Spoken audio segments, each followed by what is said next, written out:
नमस्कार दर्शक बंधु मु सिपुन आपन को सिपुन ओडिया टीवी को बहुत बहुत स्वागत करुच्ची। आज गुरुवार सेप्टेम्बर 12 तारीख चलतु जाणीना आज सकाळ टॉप न्यूज अपडेट। प्रथम अपडेट टी ओडिशार निर्माण श्रमिकों सहायता राशि वृद्धि करिसेंती मुख्यमंत्री मोहन चरण माझी। ए नै कि दुर्घटना रे मृत्यु हेले श्रमिकों परिवार को 6 लाख टंका सहायता राशि दिया जिवो। पूर्वरु 4 लाख टंका दिया जाउथिला। सेहीपरि स्वाभाविक मृत्यु हेले श्रमिकों परिवार को 2 लाख टंका परिवर्ते 3 लाख टंका प्रदान कराजिबो बोली मुख्यमंत्री बड़ घोषणा करिथिबार खबर मिलिछि। परवर्ती खबर 70 वर्षरु अधिक वयस्कों को मिलिबो आयुष्मान कार्ड। प्रधानमंत्री कले बड़ निष्पत्ति अर्थात एणिकी 70 वर्षरु अधिक जे कोनोसी व्यक्ति आयुष्मान भारत योजना रे 5 वर्ष जाए मागणा चिकित्सा सुविधा पाई परिबे। परवर्ती खबर कालिया योजना रे 782 कोटी टंका मिली अयोग्य हिताधिकारी को। मुख्यमंत्री मोहन चरण माझी ए नै विधानसभा रे सीएजी रिपोर्ट उपस्थापना करिसेंती। सीएजी तथ्य अनुसार 2019 रु 2022 मध्य 12 लाख हिताधिकारी 782 कोटी टंका देइथिले पूर्वतन मुख्यमंत्री बोली मोहन चरण माझी कहिथिबार जणा पड़िछि। परवर्ती खबर राशन कार्ड ईकेवाईसी को नहीं आसिला बड़ अपडेट। आउ चिंता करंतु नाही। राज्यर राशन कार्ड हिताधिकारी को नहीं बड़ सूचना देइछंती खाद्य जोगाण और खाउटी कल्याण मंत्री कृष्ण चंद्र पात्र। आज विधानसभा रे मंत्री कहिछंती राज्य रे खाद्य सुरक्षा योजनार हिताधिकारी तथ्यावली को स्वच्छ और परिदर्शी करने उद्देश्य रे आधार भित्तिक ईकेवाईसी जांच प्रक्रिया चली। 22 अगस्ट रु आधार भित्तिक ईकेवाईसी जांच चली जहाँ डिसेम्बर पर्यंत जारी रहिबो। तेबे ओडिशा छाड़ी बाहर थिबा प्रवासी माने कामधंदा छाड़ी ईकेवाईसी पाई ओडिशा फेरिबा प्रसंग को नहीं कांग्रेस विधायिका सोफिया फिरदौसांको प्रश्नर उत्तर देई खाद्य जोगाण मंत्री कहिसंती प्रवासी माने जेउठारे अछंती सेठारे ईकेवाईसी करि परिबे। ओडिशा आसीबा दरकार नाही। से माने जेउठी अछंती सेठी ईकेवाईसी करि परिबे। जेउठी चाहिबे निकटस्थ कॉमन सर्विस सेंटर जाई मेसिन रे फिंगरप्रिंट देबे एवं ईकेवाईसी करि परिबे। परवर्ती खबर फ्री इलेक्ट्रिसिटी बा मागणा रे बिजुली पाइबा आशा रख नाही कहिले मंत्री। स्विच ऑफ न कले बिल अधिक आसीबो। कांग्रेस विधायक अशोक दास को प्रश्न रो उत्तर रे विधानसभा रे उत्तर रखिछंती उपमुख्यमंत्री तथा शक्ति मंत्री कनकवर्धन सिंहदेव। मंत्री कहिछंती शक्ति संरक्षण शिखंतु मागणा रे बिजुली पाइबा आशा रखंतु नाही। कौनसी सेवा मागणा रे आशा रख नाही। उपभोक्ता को सचेतनता पाई वीडियो एवं मेसेज दिया जाइछि। अनेक समय रे स्विच ऑफ केही करू नाहंती। उदाहरण देई मंत्री कहिछंती मोबाइल चार्जर स्विच केही बंद करू नाहंती। एहा द्वारा अधिक बिल आसी थाए। उपभोक्ता माननकु सचेतन करबा को मंत्री सब विधायकों को निवेदन करिसेंती। मीटर असुविधा थिले टाटा पावर कर्मचारी पहुंची समस्या दूर करिवे। प्रधानमंत्री सूर्य घर योजना रे आवेदन कले 300 यूनिट विद्युत मागणा रे मिलिबो बोली मुख्यमंत्री होइछंती। परवर्ती खबर कटिला 40,000 राशन कार्ड। आपण को ना नहीं तो सुनी रखंतु। राशन कार्ड धारी जरूरी खबर प्राय 40,000 कार्ड रद्द करले सरकार। आउ मिलिबनी मागणा डाली चाउल।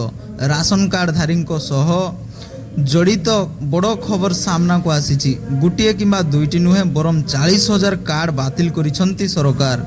जांच समय रे सरकार एही बड़ निष्पत्ति नेइछंती। राज्य रे नकली राशन कार्ड थिबा लोकों को संख्या यथेष्ट वृद्धि पाइथिला जहार अनुसंधान करा जाइथिला। वर्तमान जे मानकर राशन कार्ड बातिल होईची सेमानंक जागारे नुआ कार्ड तैयारी करा जिवो।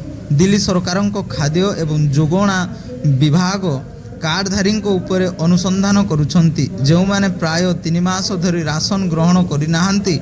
वर्तमान दिल्ली रे 19 लाख राशन कार्डधारी अछंती जहाकू 71 लाख लोकों को अनुजाई राशन दिया जाउची। सरकार गरीब लोकों पाई राशन कार्ड व्यवस्था आनीथिले जहाँ माध्यम रे मागणा राशन दिया जाउअछि। जदिओ केवल दारिद्र्य सीमारेखा तले थिबा लोक माने एहार लाभ पाई परिबे किंतु नकली दलिल देखाई अनेक थर कार्ड तैयारी करा जाउथिबार खबर आसीची। ଏଭଳି ଲୋକଙ୍କ ବିରୋଧରେ କାର୍ଯ୍ୟାନୁଷ୍ଠାନ ନେଇ ପ୍ରାୟ 40,000 କାର୍ଡ଼ ବାତିଲ କରାଯାଇଛି ବୋଲି ଖବର ମିଳିଛି। ପରବର୍ତ୍ତୀ ଖବର, ଜିଏସଟି କାଉନସିଲର ବଡ଼ ନିଷ୍ପତ୍ତି। ଦେଶରେ ଏହିସବୁ ଜିନିଷ ହୋଇଗଲା ଶସ୍ତା। ଜାଣନ୍ତୁ ପୂରା ଡିଟେଲ୍ସ। ଦେଶରେ ବର୍ତ୍ତମାନ ଖୁବ୍ ଶୀଘ୍ର କ୍ୟାନ୍ସର ଔଷଧ ଏବଂ ଦୈନନ୍ଦିନ ବ୍ୟବହୃତ ହେଉଥିବା ନମକିନ୍ ଅର୍ଥାତ୍ ସ୍ନାକ୍ସର ମୂଲ୍ୟ କମ୍ ହୋଇଯିବ। ଜିଏସଟି ପରିଷଦର 54ତମ ବୈଠକ ସୋମବାର ଦିନ ନୂଆଦିଲ୍ଲୀରେ ଅନୁଷ୍ଠିତ ହୋଇଥିଲା। ଏଠାରେ ଅର୍ଥମନ୍ତ୍ରୀ ନିର୍ମଳା ସୀତାରମଣ ଅଧ୍ୟକ୍ଷତାରେ ଏହି ଦୁଇଟି ବସ୍ତୁ ଉପରେ ଜିଏସଟି ଦରକୁ କମ୍ କରିବାର ନିଷ୍ପତ୍ତି ନେଇଛନ୍ତି। ଏହା ବ୍ୟତୀତ ବୈଠକରେ ଅନେକ ଗୁରୁତ୍ୱପୂର୍ଣ୍ଣ ପ୍ରସଙ୍ଗ ଉପରେ ମଧ୍ୟ ଚର୍ଚ୍ଚା ହୋଇଛି। ଜିଏସଟି କାଉନସିଲର ଗଠନ ଦେଶରେ ଜିଏସଟି ବ୍ୟବସ୍ଥାକୁ ଲାଗୁ କରିବା ସମୟରେ ହିଁ ନିଆଯାଇଛି।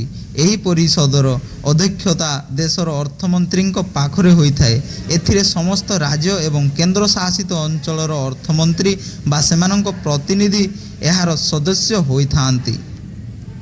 ପରବର୍ତ୍ତୀ ଖବର, କାର୍ ମାଲିକଙ୍କ ପାଇଁ ଖୁସି ଖବର। 15 ବର୍ଷ ପରେ ବି ଚଲାଇ ପାରିବେ କାର୍। ଦେଶର କୋଟି କୋଟି କାର୍ ମାଲିକଙ୍କ ପାଇଁ ଆସିଛି ଖୁସି ଖବର। ସ୍କ୍ରାପ୍ ନୀତିରେ ପରିବର୍ତ୍ତନ ଆଣିବାକୁ ପ୍ରସ୍ତୁତ ହେଉଛନ୍ତି ସରକାର। ଯଦି ଏହି ନୀତିରେ ପରିବର୍ତ୍ତନ ହୁଏ ତେବେ 15 ବର୍ଷ ପରେ ବି ଗାଡ଼ିକୁ ରାସ୍ତାରୁ ହଟାଇବାର କୌଣସି ଆବଶ୍ୟକତା ନାହିଁ। ସରକାର ଗାଡ଼ିଗୁଡ଼ିକର ବୟସ ପରିବର୍ତ୍ତେ ପ୍ରଦୂଷଣକୁ ଦୃଷ୍ଟିରେ ରଖି ଗାଡ଼ିଗୁଡ଼ିକୁ ରାସ୍ତାରେ ଚଲାଇ ହେବ କି ନାହିଁ ନିର୍ଣ୍ଣୟ କରିବେ।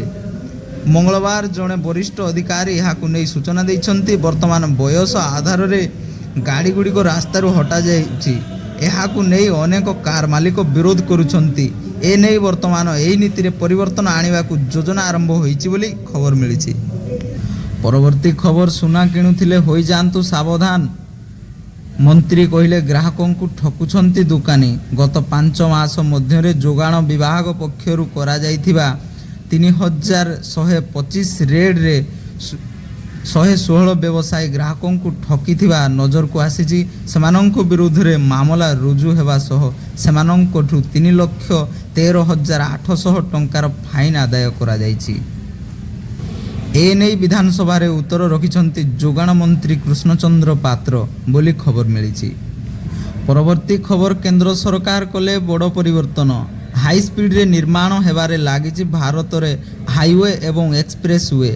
ଏହା ସହିତ ତାଳ ଦେଇ ବଦଳିବାରେ ଲାଗିଛି ଟ୍ରାଫିକ୍ ଏବଂ ଟୋଲ୍ ଟ୍ୟାକ୍ସ ନିୟମ। ହାଇୱେ ଏବଂ ଏକ୍ସପ୍ରେସ୍ ୱେର ପରିବର୍ତ୍ତନ ବ୍ୟବସ୍ଥାକୁ ସୁବିଧା ପାଇଁ ସରକାର ଲଗାତାର ପରିବର୍ତ୍ତନ ଆଣୁଛନ୍ତି। ବର୍ତ୍ତମାନ ଏହି ପରିପ୍ରେକ୍ଷୀରେ ଆଉ ଏକ ପାଦ ଆଗକୁ ବଢ଼ାଇଛନ୍ତି ସରକାର।